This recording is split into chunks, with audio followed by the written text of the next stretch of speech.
আমরা জানি 570 সালে 12ই রবিউল আউয়াল রাসূল জন্মগ্রহণ করেছিলেন।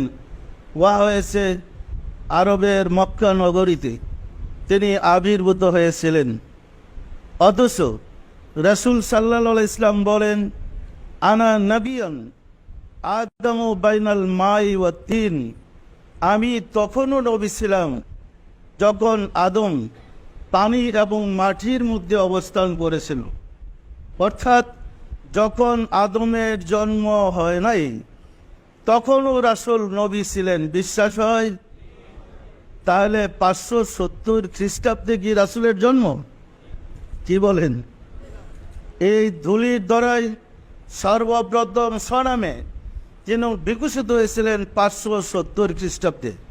তার আগে 390 বছর, মতান্তরে 360 বছর, মতান্তরে 340 বছর গন্ধম খাবার অপরাধে আদম আলাইহিসসালাম যে বেহেশত থেকে বিতাড়িত হয়েছিলেন, 390 বছর কান্নার পরে হযরত রাসূল পাক সাল্লাল্লাহু আলাইহি ইসলামের ইজ্জতের খাতিরে উসিলার বরকতে আল্লাহ আদি পিতা বাবা আদম আলাইহিসসালামকে ক্ষমা করে দিয়েছিলেন। সত্য না মিথ্যা বলেন? তখন কি রাসূল জন্ম হয়েছিলেন?